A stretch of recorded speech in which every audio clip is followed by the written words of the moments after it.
যে যুইকিনা লিন-নাসি হুব্বুশ শাহাওয়াতি মিনান নিসা।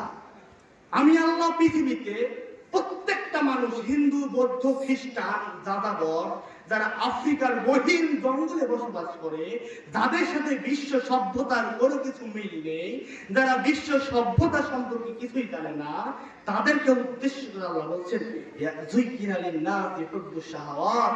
আমি আল্লাহ মানুষের প্রত্যেকটা মানুষের জীবন সাজিয়ে দিয়েছি শাহাওয়াত। কি দিয়ে? শাহাওয়াত। হুব্বুশ শাহাওয়াতি মিনান নিসাই ওয়াল বানিন। আমি আল্লাহ সবার জীবনকে সাজিয়ে দিয়েছি স্ত্রী দিয়ে, ওয়াল বানিন সন্তান সন্ততি দিয়ে, ওয়াল কনাতিরিল মুকান্তারাতি মিনাজ যাহাবি ওয়াল ফিদ্দা, স্বর্ণ দিয়ে, রৌপ্য দিয়ে, প্রশিক্ষণ প্রাপ্ত ঘোড়া দিয়ে আমি আল্লাহ পৃথিবীর সমস্ত মানুষের জীবনকে কি করেছি? সাজিয়ে দিয়েছি। এখন আয়াতের ব্যাখ্যার দিকে একটু লক্ষ্য করেন। তাফসীর ইবনে কাসির রাহিমাহুল্লাহি আলাইহি তিনি সহ তাফসীরে ফাথুল মাজিদ রাহিমাহুল্লাহি আলাইহি, তাফসীরে আহসানুল বায়ান রাহিমাহুল্লাহি আলাইহি সবাই এই আয়াতের তাফসীরটা এইভাবে করছেন। তারা বলছেন হুব্বুশ শাহাওয়াত, যে আল্লাহ তো মানুষের জীবন সাজিয়েছেন কয়েকটা জিনিস দিয়ে। তো শাহাওয়াতটা আবার কি? শাহাওয়াতটা হচ্ছে আপনি আপনার খেয়াল খুশি মতো, আপনি আপনার ইচ্ছা মতো জীবনে চলতে পারবেন। কি মতো? কথা বলেন। ইচ্ছা মতো চলতে পারবেন।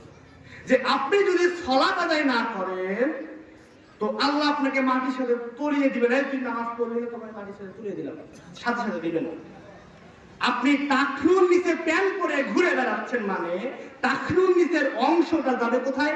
জাহান্নামে।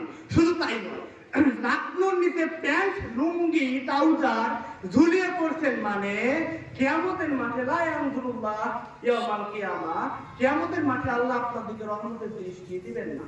তো আল্লাহ কি আপনার পাটা সাথে সাথে জাহান্নামে দিয়ে দিবেন না? দেখেন তো এভাবে শাহওয়াত মতো, নিজের খেয়াল খুশি মতো আপনি চলতে পারবেন দুনিয়াতে।